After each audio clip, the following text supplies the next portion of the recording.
The Maya Protocol. Ethan was a recluse who collected other people's pain. He spent his nights on shadow forums buying snuff archives, corrupted video files recovered from mangled hard drives. His apartment in suburban Seattle smelled of sour sweat and overheated plastic. Day 1. Patient 0. Among gigabytes of digital trash, he found a file named mayafinal.raw. When he launched it, the monitor nearly blinded him with an unnaturally sterile white light. On the screen was a girl. She was strapped to a metal chair in a windowless white room. Her mouth was sewn shut with heavy-duty fishing line, and her eyelids had been sliced off so she couldn't blink. Ethan should have been horrified, but instead he felt a jolt of sick fascination. He stared into her panicked eyes for hours. By midnight, he noticed something impossible. The stitches on her lips began to tension. She was trying to speak through the meat. Day 4. The first incision. "Cut them," a whisper echoed from his headphones, even though the volume was at 0. "Cut your bonds, Ethan. Give me a piece of yourself, and I will be yours." Ethan, his mind already a slurry of obsession and sleep deprivation, picked up a precision blade used for cleaning circuit boards. He pressed it to his own mouth. The pain was sharp and clean. He sliced a thin strip of skin from his lip and pressed the bloody scrap against Maya's image on the screen. The monitor didn't just get hot, it became wet.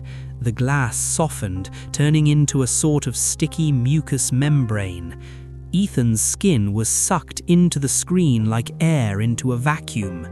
On the video, the threads on Maya's lips snapped, and she smiled for the first time using his own flesh. Day 7. The Architecture of Agony. Ethan's love demanded sacrifice, literally. For Maya to escape her digital hell, she needed a chassis. By the end of the week, Ethan had turned his bedroom into a makeshift operating theater. He tore open his PC's casing and began grafting computer components directly into his body.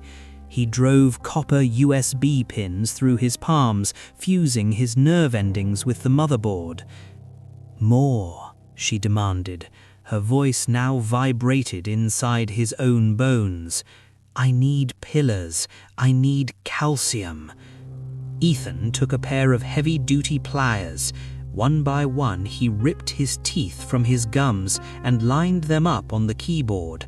The keys hungrily swallowed them, pulling them down into the processor's heatsink.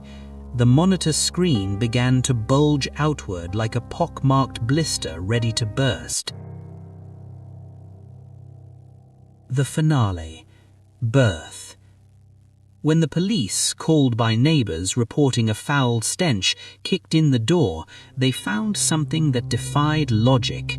In the center of the room stood an altar of wires, server towers, and human remains. Ethan was still alive, though his body had become a hollowed-out husk.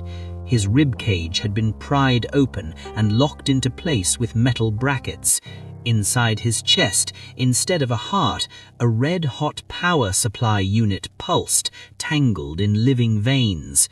From the monitor, which shattered with a deafening crunch, it emerged. It was Maya, but she was assembled from Ethan's spare parts. She had his eyes set into iron sockets.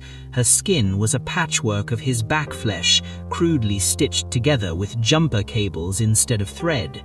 She stood on his leg bones, which protruded from her feet like bloody spurs.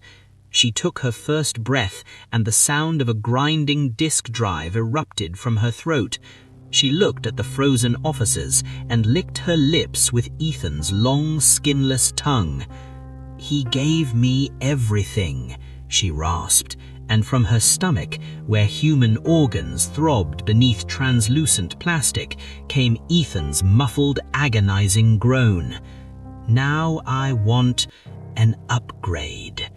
She lunged at the first officer, her cable fingers screeching against the floor, hungering for fresh, warm meat.